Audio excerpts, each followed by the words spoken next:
Hello everyone, कैसे हैं आप सभी। फिर एक बार मेरे YouTube channel maths by Pranshu sir में आपका स्वागत है। आशा करते हैं आप सभी स्वस्थ होंगे, मस्त होंगे और एग्जामिनेशन की तैयारी में आप लोग व्यस्त होंगे, क्योंकि सीटेट एग्जामिनेशन की तैयारी है। जल्दी आप लोग करिए, क्योंकि दिसंबर में इस एग्ज़ाम को सीटेट यानी सीबीएसई जो ऑर्गेनाइज करवाती है वो करवा लेगी। तो आइए देर न करते हुए वीडियो को स्टार्ट करते हैं और तुरंत आप लोग वीडियो से जुड़ जाएं। वीडियो को लाइक करें, शेयर करें, कमेंट करें और वीडियो को सब्सक्राइब करना ना भूलें, ताकि जितनी भी वीडियो हम बनाएं आप लोगों से रिलेटेड वो वीडियो आप तक आसानी से पहुंच सकें। ठीक, तो आइए स्टार्ट करते हैं वीडियो को। और इस वीडियो में आपको केवल जो सीटेट में ओल्ड क्वेश्चन पेपर्स आए हुए हैं वो क्वेश्चन पेपर्स आपको यहाँ उपलब्ध कराए हैं हमने इस पीडीएफ में, और उसका हमने वीडियो बनाया है हम अपने नोट्स से और काफ़ी बुकों को मिला करके हमने और पेपर डाउनलोड करके हमने एक पीडीएफ बनाई है। ठीक, तो आइए आप वीडियो को स्टार्ट करते हैं। तो ये देखिए, आपका ये स्टार्ट होता है सीटेट का पेपर। सीटेट 2011 यानी 2011 से पेपर स्टार्ट होने वाला है। में से हम सॉल्व कराना स्टार्ट करेंगे 2020 तक। ठीक, तो आइए स्टार्ट करते हैं। ठीक, पहला हमारा है मानचित्र पढ़ने के लिए आवश्यक कौशल में स्थान, दूरी और दिशाओं की स्थिति को समझने की योग्यता होती है। मानचित्र पढ़ाने के लिए पढ़ने नहीं पढ़ाने मानचित्र पढ़ाने के लिए आवश्यक कौशल में स्थान, दूरी और दिशा की स्थिति को समझने की योग्यता होती है। यानी जो मानचित्र पढ़ाया जाता है उसमें उसकी बात हो रही है। किसकी बात हो रही है? स्थान की, दूरी की और दिशा की। ठीक ना, समझने की स्थिति की योग्यता होनी चाहिए। दूसरा हमारा पॉइंट है अमाशय के अंदर भोजन का मंथन होता रहता है, जिससे उसके सतह का क्षेत्रफल क्या होता है? बढ़ जाता है। और पाचन एंजाइम क्या होता है? पाचन एंजाइम पेप्सिन की क्रिया तेज हो जाती है, अतः पाचन क्रिया बाहर की अपेक्षा अमाशय के अंदर अधिक तेजी से होती है। फिर एक बार देखिए इसको, अमाशय के अंदर आपस में निकटीय शब्द समूह है। तो आपस में निकटीय शब्द समूह कौन कौन से हैं? लौह, हीमोग्लोबिन, एनीमिया, आंवला। कैसे हैं कि लोहे में भी आयरन पाया जाता है, हीमोग्लोबिन में भी आयरन होता है, एनीमिया खून की कमी से होता है यानी खून, और आंवला शब्द का लोहित तत्व से संबंधित होना निकटीय शब्द को जाता है, क्योंकि आंवला में भी विटामिन प्रोटीन मिलता है। ठीक, राधा हरे धनिया को ताज़ा रखने के लिए गीले कपड़े में लपेट कर रख देती है। यानी आप अपने घरों में धनिया को ताज़ा हरा रखने के लिए धनिया को गीले कपड़े में बांध कर रखेंगे, लपेट कर रखेंगे। ठीक, नेक्स्ट है वायु हर जगह। पढ़ाते समय कोई टॉपिक है, टॉपिक देखिए बात कर रहा है कि वायु हर जगह है। प्रकरण पढ़ाते समय शिक्षक भिन्न भिन्न चीज़ों को बताता है, जिससे यह ज्ञात होता है कि शिक्षक अवलोकन कौशल विकसित करना चाहता है।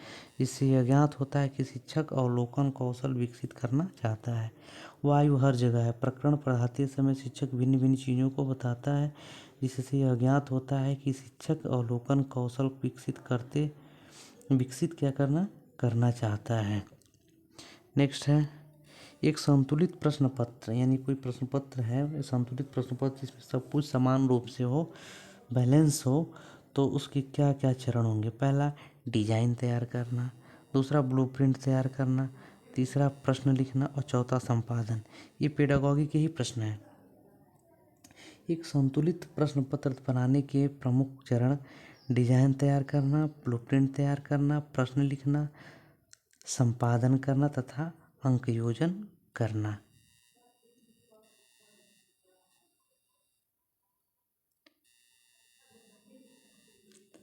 अच्छा, अब नेक्स्ट टॉपिक है प्राथमिक स्तर पर आकलन में प्रत्येक सप्ताह औपचारिक परीक्षाएं और खेल तथा उन्हें प्रगति पत्र में दर्ज करना। प्राथमिक स्तर पर आकलन जो होता है, इसमें प्रत्येक सप्ताह औपचारिक परीक्षाएं और खेल तथा उन्हें प्रगति पत्र में दर्ज करना होता है। प्राथमिक श्रेणी प्राइमरी 1 से 5 की बात कर रहा है। दूसरा, नींबू साधारण पानी में डूब जाता है लेकिन नमकीन पानी में नहीं डूबता है क्योंकि नमकीन पानी का घनत्व अधिक होता है।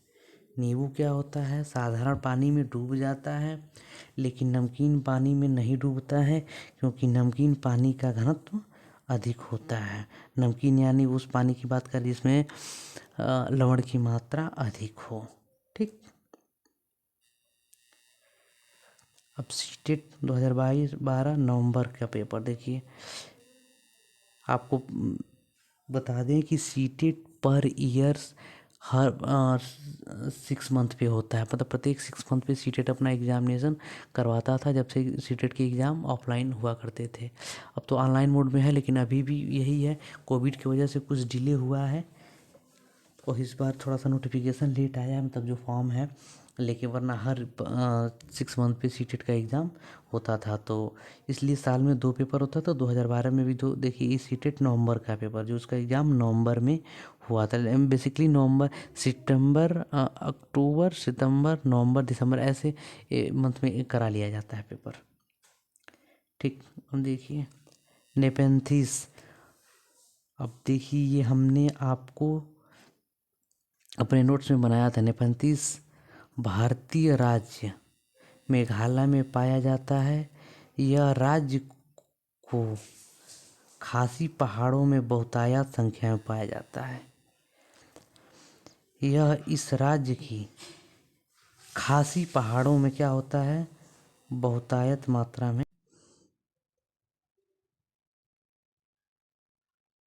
तो क्या है? नेपेंथिस भारतीय राज्य मेघालय में पाया जाता है। यह इस राज्य की खासी पहाड़ों में क्या होता है? बहुतायत संख्या में पाया जाता है। यानी नेपेंथिस कहाँ पाया जाता है? मेघालय राज्य में खासी पहाड़ी या पहाड़ों के बीच में ये बहुतायत संख्या में पाया जाता है। IUCN red list. IUCN red list में इस पौधे को संकटग्रस्त प्रजाति की श्रेणी में रखा गया है, यानी ये पौधा अब विलुप्त होने की कगार पे है।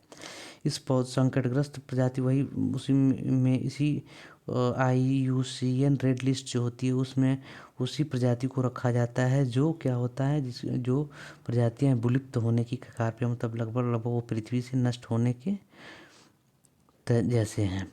इस पौधे को मंकी कप या पिंचर प्लॉट भी कहते हैं, यानी मंकी कप या पिंचर प्लॉट भी कहते हैं इस पौधे को। तो ठीक, नेक्स्ट आइए देखते हैं।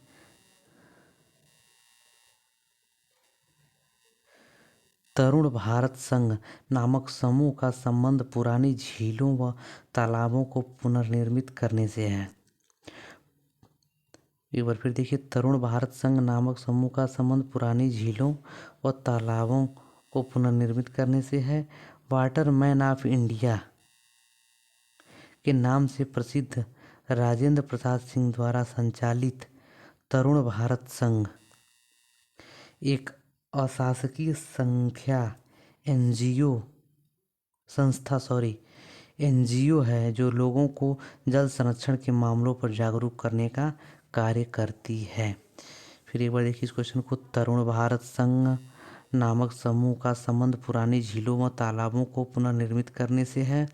वाटरमैन ऑफ इंडिया के नाम से प्रसिद्ध राजेंद्र प्रसाद सिंह द्वारा संचालित तरुण भारत संघ एक अशासकीय संस्था NGO है जो लोगों को जल संरक्षण के मामलों पर जागरूक करने का कार्य करती है।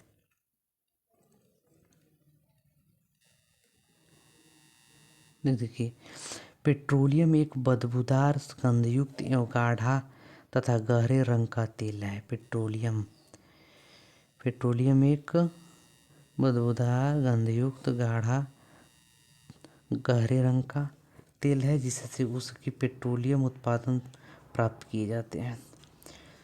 तो पेट्रोलियम एक बदबूदार गंधयुक्त तथा एवं गाढ़ा तथा गहरे रंग का तेल है जिससे उनके पेट्रोलियम उत्पादन प्राप्त किए जाते हैं। ठीक। नेक्स्ट देखिए, अल-बरूनी एक प्रसिद्ध विद्वान था। अल-बरूनी क्या था? एक प्रसिद्ध विद्वान था। वह अफगानिस्तान से महमूद गजनवी के साथ भारत आया था। वह अफगानिस्तान से महमूद गजनवी के साथ भारत आया था। अल-बरूनी का जन्म वर्तमान में उज़्बेकिस्तान में हुआ है। अल-बरूनी का जन्म कहाँ हुआ था? वर्तमान में उज़्बेकिस्तान में हुआ था। ठीक। सहयोगात्मक अधिगम। सहयोगात्मक में पहला शब्द ऐसे ही याद हो जा रहा है कि यह सहयोग से जुड़ा हुआ है। सहयोगात्मक अधिगम में पुराने एवं अधिक दक्ष विद्यार्थी होते एवं कम कुशल विद्यार्थियों का आकलन करते हैं। यानी पुराने एवं अधिक दक्ष विद्यार्थी होते हैं इस अधिगम में, और कम कुशल विद्यार्थी यानी जिनको कम नॉलेज होता है का आकलन करते हैं, जिससे इन्हें उच्च उपलब्धि एवं गरिमा दोनों की बातों का एहसास होता है और इससे अधिगम में वृद्धि होती है। इस चीज़ को एक बार और समझिए आप लोग। सहयोगात्मक अधिगम या सहयोगात्मक अधिगम में पुराने एवं अधिक दक्ष विद्यार्थी होते हैं एवं कम कुशल विद्यार्थियों का आकलन करते हैं।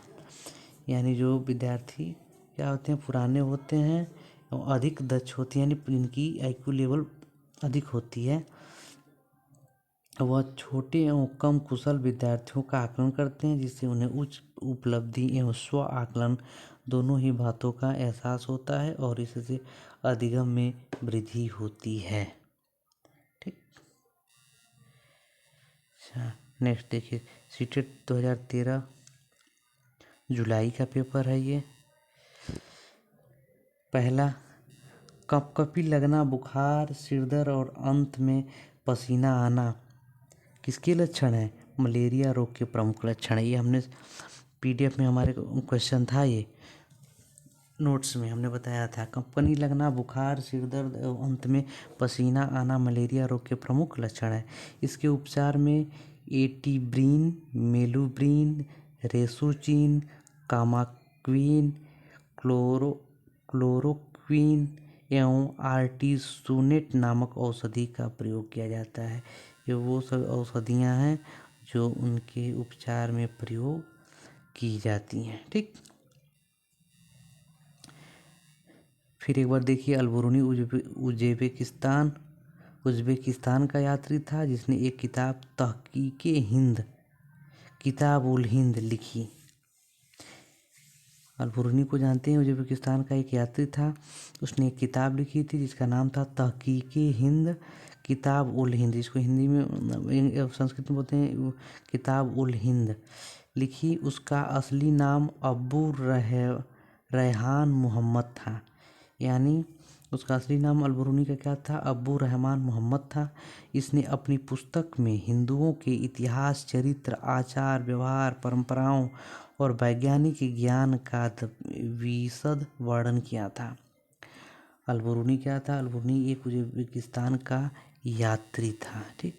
अब उसकी विशेषता क्या थी कि उसने एक किताब लिखी थी जिसका नाम था तहकीके हिंद या किताब-उल-हिंद लिखा। दूसरा क्या है इसकी विशेषता?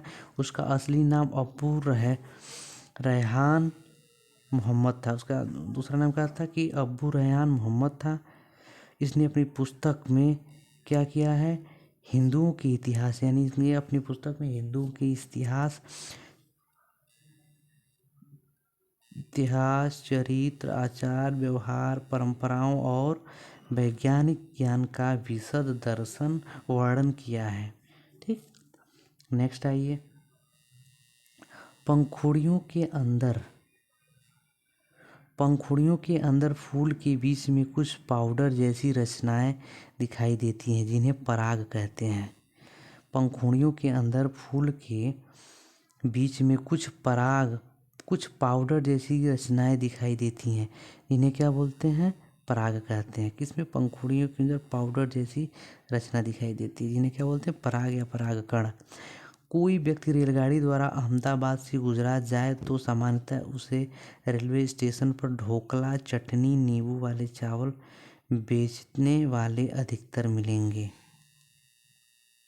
यानी उसको स्टेशन पे किन किन लोगों से मुलाकात होगा, क्या क्या, जब कोई व्यक्ति, मान लीजिए आप ही रेलगाड़ी द्वारा अहमदाबाद यानी गुजरात जा रहे हैं तो सामान्यतः उन्हें आपको रेलवे स्टेशन पर ढोकला, चटनी, नींबू और चावल बेचने वाले अधिकतर मिलेंगे।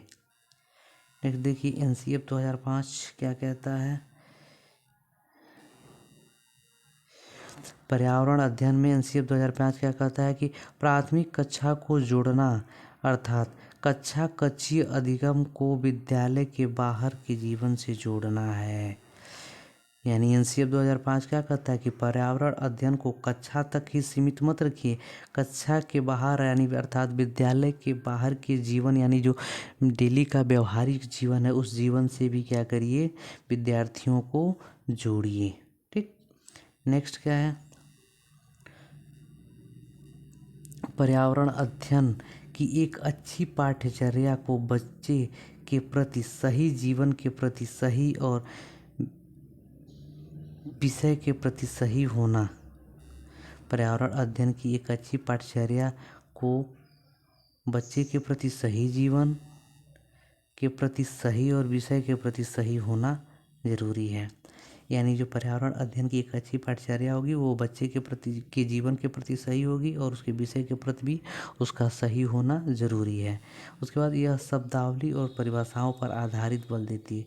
पर यानी पर्यावरण अध्ययन किस पे बल देता है, शब्दावली और परिभाषाओं पर अधिक बल देता है। ठीक, नेक्स्ट देखा जाता है क्वेश्चन, प्रयोगशीलता, खोजना, जांच पड़ताल और प्रश्न पूछना पर्यावरण अध्ययन के सक्रिय अधिगम अनिवार्य तत्वों का निर्माण करते हैं। प्रयोगशीलता, खोजना, जांच पड़ताल और प्रश्न पूछना पर्यावरण अध्ययन के सक्रिय अधिगम अनिवार्य तत्व का निर्माण करते हैं। प्रयोगशीलता, खोजना, जांच पड़ताल और प्रश्न पूछना पर्यावरण अध्ययन के सक्रिय अधिगम अनिवार्य तत्वों का निर्माण करते हैं। दूसरा क्या है, प्राथमिक स्तर पर पर्यावरण अध्ययन में रचनात्मक आकलन में शामिल है। प्राथमिक स्तर पर पर्यावरण अध्ययन क्या है, रचनात्मक आकलन में शामिल है। प्राथमिक स्तर पर पर्यावरण अध्ययन क्या है, रचनात्मक आकलन में शामिल है। ठीक, नेक्स्ट देखिए, खानों का उत्खनन, खाने की बात नहीं हो रही है, कोयले की जो खदान होती है यानी खान बोलते हैं। खानों का उत्खनन तथा बांधों का निर्माण जंगल के गायब होने के लिए जिम्मेदार है। खानों का उत्खनन और बांधों का निर्माण क्या जंगल के गायब होने के जिम्मेदार है। यानी जंगल के गायब होने का एक सबसे बड़ा कारण क्या है, खानों का उत्खनन और बांधों का निर्माण होना भी। नेक्स्ट, कांसे को तांबा तथा टिन से पिघलाकर, कांसे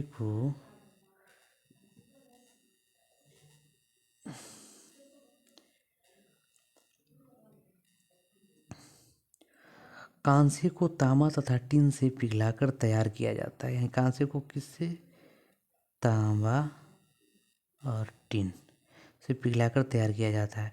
कांसा अत्यंत मजबूत होता है, इससे तोप तथा मूर्ति यानी वुड बनाई जाती है। कांसा क्या होता है, बहुत मजबूत होता है, यानी तोप बनाने में भी इसका उपयोग किया जाता है। ठीक, नेक्स्ट टॉपिक देखिए, माउंटेनियरिंग में ग्रुप लीडर की जिम्मेदारी। ये हमने क्वेश्चन हमारे प्रैक्टिस उसमें पीडीएफ में है, नोट्स पीडीएफ में। माउंटेनियरिंग में ग्रुप लीडर की जिम्मेदारी क्या क्या होती है, अन्य लोगों का सामान उठाने में मदद करना, साथी के बीमार होने पर उसका ध्यान रखना, सबके लिए खाने पीने का इंतजाम करना तथा रुकने और आराम करने के लिए अच्छी जगह ढूंढना भी है। नेक्स्ट देखिए, ये आ गया नेक्स्ट पेपर सीटेट 2014 फरवरी। सीटेट 2014 फरवरी का पेपर है ये। पहला देखिए, हाथी गधले पानी में खेलना पसंद करते हैं क्योंकि इससे इनके शरीर को ठंडक मिलती है। यानी हाथी गंदा पानी में क्यों खेलते हैं? क्योंकि इनको इससे इनके शरीर को क्या होती है? ठंडक मिलती है। दूसरा, वर्ष 1972 में दरभंगा जिले को काटकर मधुबनी जिले का निर्माण किया गया। वर्ष 1972 में दरभंगा जिले को काटकर मधुबनी जिले का निर्माण किया गया था। ठीक, नेक्स्ट देखिए, कौवा पेड़ की ऊंची डाल पर अपना घोंसला बनाता है जो 10 से 70 फीट जमीन के ऊपर पेड़ की डाल पर होती है। जो 10 से 70 फीट जमीन के ऊपर पेड़ की डाल पर होती है। किसकी बात हो रही है? कौवे की बात हो रही है। कौवा अपना घोंसला क्या करता है? बहुत ऊपर बनाता है। और कौवे के घोंसले में ही कौन सी पक्षी अंडा देती है? तो ये आप कमेंट में करके बताइएगा कि कौवे के घोंसले में कौन सी पक्षी अंडा देती है। ठीक, ये कमेंट सेक्शन में आप कमेंट करके बताएंगे। पोचमपल्ली गांव सिल्क के कपड़े के लिए प्रसिद्ध है। यह आंध्र प्रदेश में मौजूद, यानी वर्तमान में कहाँ है? अब आंध्र प्रदेश में मौजूद है।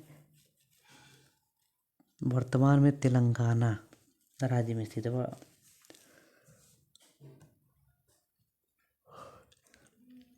पोचमपल्ली गांव सिल्क के कपड़े के लिए प्रसिद्ध है।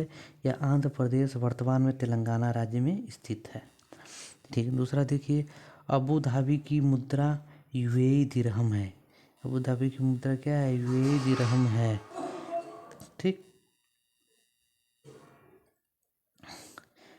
नेक्स्ट देखिए, हस्तसिद्ध क्रियाकलापों का मूल्यांकन।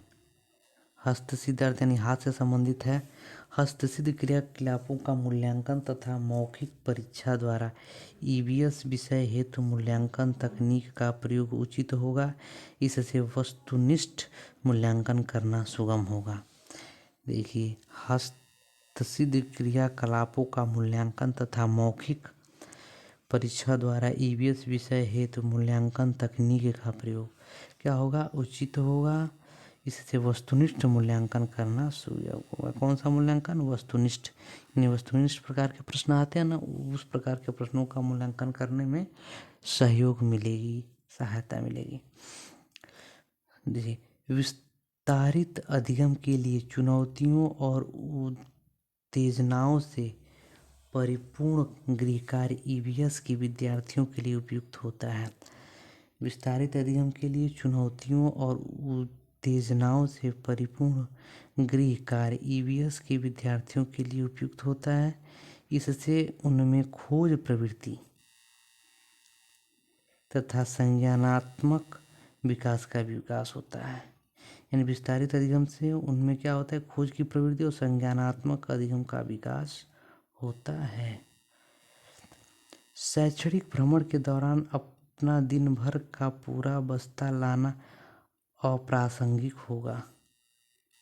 यानी शैक्षणिक भ्रमण से मतलब है कि जब कहीं आप अपने घूमने जाते हैं, कोई चीज़ देखने जाते हैं जहाँ से आपको कोई शिक्षा मिलती है, या स्कूल की तरफ से कहीं आपको शिक्षा भ्रमण के लिए लेके जाया जाता है, तो शैक्षणिक भ्रमण के दौरान अपना दिन भर का पूरा बस्ता लाना अप्रासंगिक है। ये बच्चे के विषय की बात हो रही है।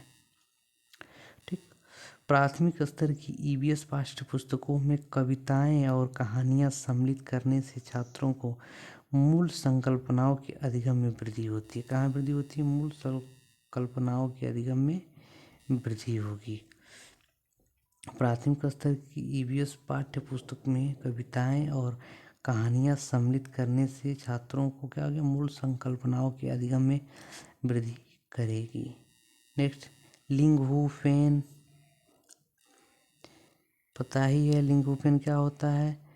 एक खाद्य सामग्री है जो हांगकांग में रूकी के साथ खाया जाता है। कहाँ खाया जाता है? हांगकांग में खाई जाती है। यह खाद्य सामग्री विभिन्न प्रकार के सांपों का प्रयोग करके बनाई जाती है, यानी इसमें सांपों का डिश बनता है। ठीक, यानी जो डिश बनता है वो सांप का ही रहता है।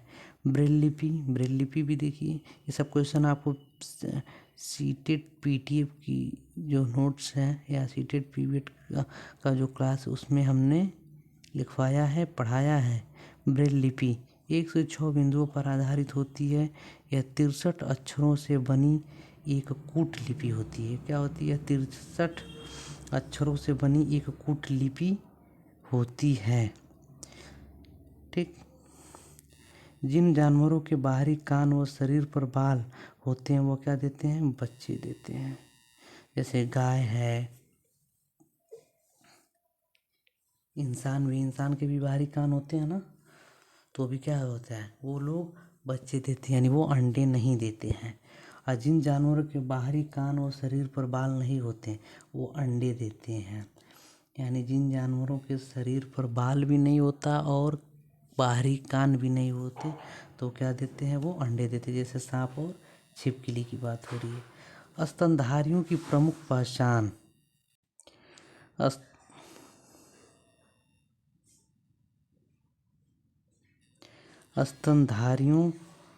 स्तनधारियों की एक प्रमुख पहचान ये होती है कि शरीर पर बाहरी कान व बाल पाए जाते हैं। यानी जो इतने भी स्तनधारी हैं उनकी पहचान एक ये भी है कि उनके शरीर पर बाहरी कान पर बाल पाए जाते हैं। एक और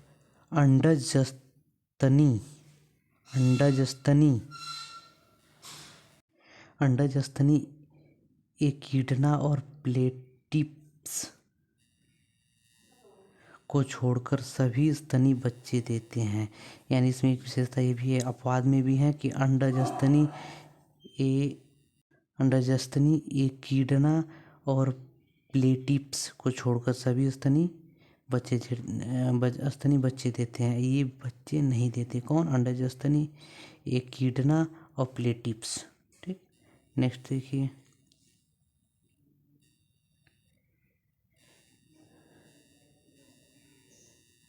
सितंबर 2014 सीटेट सितंबर 2014 सेककर, तलकर और भूनकर खाना पकाया जाता है। खाना कैसे पकाया जाता है? सेककर, तलकर और भूनकर पकाया जाता है। दूसरा है माउंट एवरेस्ट नेपाल एवं तिब्बत सीमा का भाग है। इसकी चोटी की ऊंचाई लगभग 8,884 मीटर है। कितनी मीटर है? 8,884 मीटर है। यानी फिर एक बार देखिए, माउंट एवरेस्ट नेपाल एवं तिब्बत सीमा का भाग है। इसकी चोटी की ऊंचाई लगभग 8,848 मीटर है, यानी 8,848 मीटर है। ठीक, नेक्स्ट देखिए, ब्रेल लिपि क्या है? तो ये आगे भी बता चुके हैं, फिर देख लीजिए। ब्रेल लिपि मोटे कागज पर उभरे हुए कितने बिंदु होते हैं? तो उभरे हुए 6 बिंदुओं पर आधारित होती है। ठीक, नेक्स्ट देखिए, केरल में टेपिओका और नारियल के तेल को लोग अपने घर के आंगन में उगाते हैं। केरल में टेपिओका और नारियल को लोग अपने घर के आंगन में उगाते हैं। कहाँ के? केरल के लोग। टेपिओका और नारियल। नेक्स्ट देखिए, एनीमिया रोग से आयरन तथा आयरन युक्त खाद्य पदार्थ उपयोग किया जाता है। एनीमिया रोग यानी अर्थात खून की कमी में आप आयरन युक्त और खाद्य पदार्थों युक्त भोजन का उपयोग करेंगे, जैसे गुड़, हरी सब्जी, आंवला। ठीक, नेक्स्ट देखिए, भारत के मानचित्र में दिल्ली की स्थिति के सापेक्ष शिमला उत्तर में तथा भोपाल दक्षिण में है। यानी भारत की दिल्ली की स्थिति के सापेक्ष शिमला उत्तर में है तथा भोपाल दक्षिण में अवस्थित है। ठीक, ईवीएस इन्वायरमेंटल स्टडीज। ईवीएस का मतलब क्या है? Environmental studies. प्रश्न पत्र बनाते समय सही क्रम है। क्या क्या क्रम होना चाहिए? रूपरेखा यानी डिजाइन तैयार करना, ब्लूप्रिंट तैयार करना, प्रश्न लिखना, प्रश्न पत्र का संपादन करना। यानी जब भी प्रश्न पत्र बनाते हैं तो उसका सही क्रम क्या होगा? प्रोसेस जो होगा उसका, पहला प्रोसेस होगा रूपरेखा या डिजाइन तैयार करना, दूसरा होगा ब्लूप्रिंट तैयार करना, तीसरा होगा प्रश्न लिखना और चौथा होगा प्रश्न पत्र का संपादन करना। नेक्स्ट देखिए,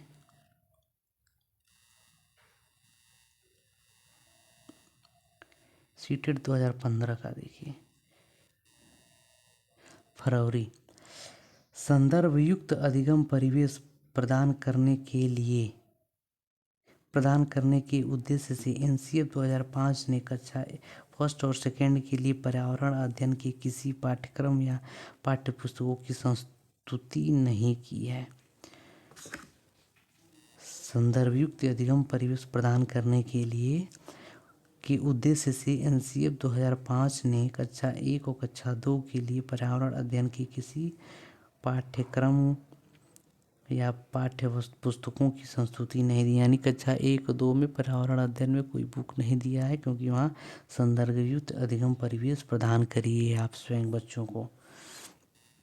दूसरा, प्राथमिक स्तर पर पर्यावरण अध्ययन के आकलन में स्मरण रखना एक उपयुक्त संकेतक नहीं है।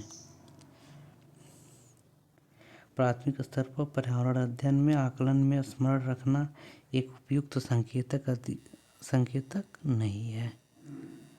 ठीक। प्राथमिक स्तर पर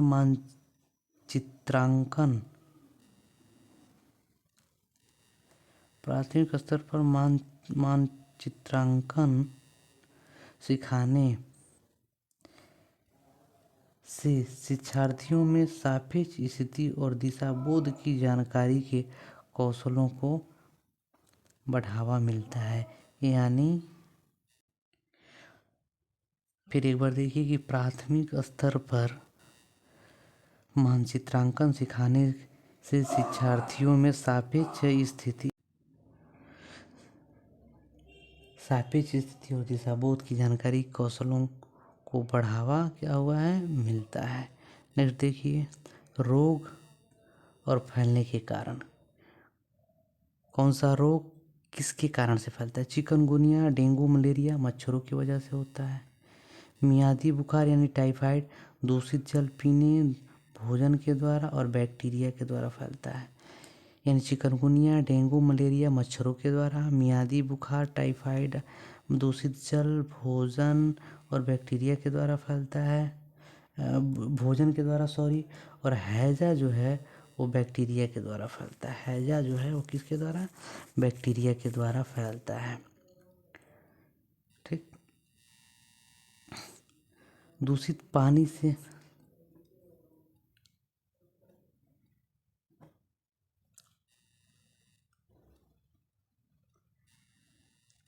हैजा क्या है कि बैक्टीरिया द्वारा तो फैलता ही फैलता है, साथ में दूषित पानी से फैलता है। इससे गंभीर दस्त होते हैं, इससे शरीर में पानी की कमी हो जाती है। हैजा में हैजा की विशेषता है कि हैजा बैक्टीरिया द्वारा फैलता है, गंभीर दस्त होते हैं, इसमें शरीर में पानी की कमी हो जाती है। ये क्वेश्चन आया था कोई, 1 सेंटीमीटर बराबर 110 मीटर, तो 9.7 सेंटीमीटर और डिस्टेंस बिटवीन 2 सिटीज़ यानी 2 बिंदुओं के बीच की दूरी, तो 9.7 × 117, तो इतना मीटर में कन्वर्ट हो गया, बराबर इतना km बराबर किलोमीटर में, तो 1.067 km कोई क्वेश्चन था। ठीक।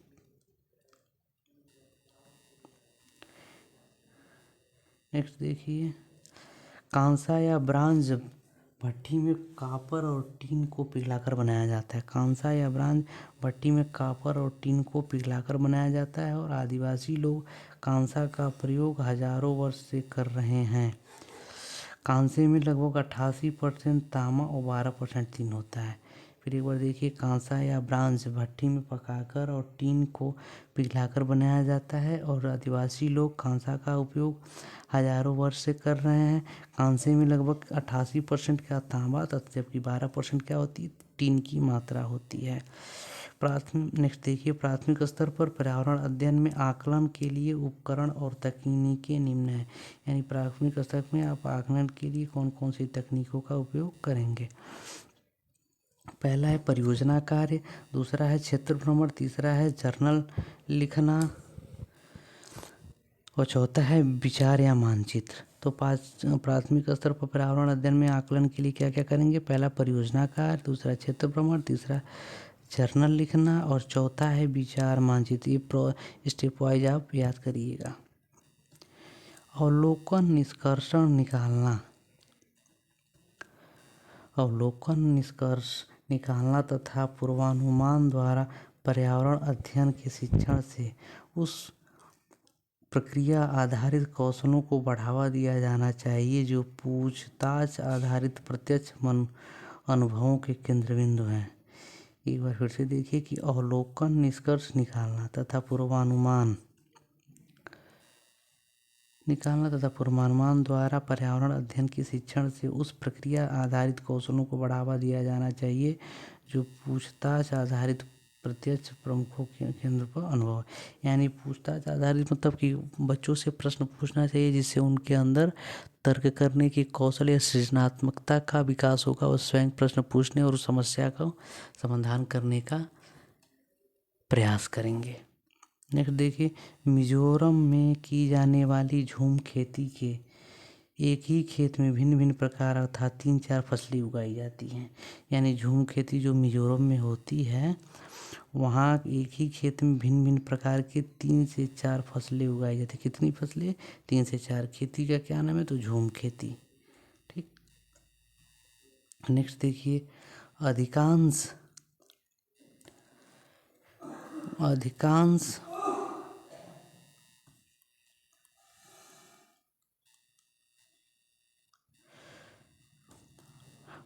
पक्षियाँ अपनी गर्दन हिलाते हैं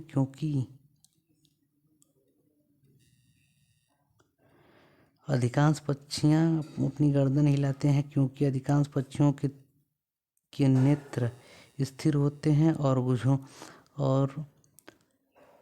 घूम नहीं सकते। अधिकांश क्या होता है, पक्षियाँ अपनी गर्दन हिलाते हैं क्योंकि अधिकांश पक्षियों के नेत्र यानी आँख की जो पुतली है वो घूमती नहीं है, इसलिए वो अपनी गर्दन को ही घुमाते हैं। नेक्स्ट देखिए, आमों का अचार और आम पापड़ बनाना आम संरक्षण के लिए सर्वाधिक उपयुक्त है। आमों का अचार या आम का पापड़ बनाना आमों का संरक्षण के लिए सर्वाधिक उपयुक्त है। यानी आम का जब पापड़ अचार बनेगा तो आम का जब उपयोग किया जाएगा तभी तो उसकी सुरक्षा भी किया जाएगा, उसका संरक्षण भी किया जाएगा। ठीक। नेक्स्ट पेपर हम लोग ईवीएस की नेक्स्ट वीडियो में हम लोग सॉल्व करेंगे और जब पूरा पेपर सबमिट हो जाएगा, पूरी क्लासें ख़त्म हो जाएंगी पेपर की, तो हम कम से कम 10 ईयर्स यानी कितना 10 ईयर्स का हम से 12 पेपर और 10 ईयर्स यानी 2011 से हमने स्टार्ट किया, 2020 यानी 10 साल का अनसॉल्व पेपर हम आपको सॉल्व करवाएंगे, लिखवाएंगे, लिख दिए ही हैं, नोट्स आप लोगों को उपलब्ध कराएंगे और उसकी क्लास भी हम लेंगे। और जो पीडीएफ होगी वो आप लोगों को पेपर के लास्ट वाले वीडियो में उपलब्ध कराई जाएगी। जब तक वीडियो लास्ट नहीं होगा, पूरा पेपर सॉल्व नहीं किया जाएगा, तब तक आपको पीडीएफ उपलब्ध नहीं कराई जाएगी। वो लास्ट पेपर मैं वो वीडियो में भी बताऊंगा, उस वीडियो के डिस्क्रिप्शन में उसका लिंक भी मैं आप लोगों को दे दूंगा। थैंक यू, धन्यवाद। आप लोग अपनी प्रिपरेशन को कंटिन्यू करिए। मिलते हैं कल फिर नए जोश और नए शोर के साथ, ताकि सीटेट में 120 से एबव मार्क्स आए, 120 से एबव मार्क्स सबके आए। Thank you. इसलिए आप अपनी पढ़ाई को जारी रखें, पढ़ते रहें, स्वस्थ रहें, मस्त रहें और अपने काम में व्यस्त रहें और पढ़ाई पे अपने गोल पे फोकस किए रहें।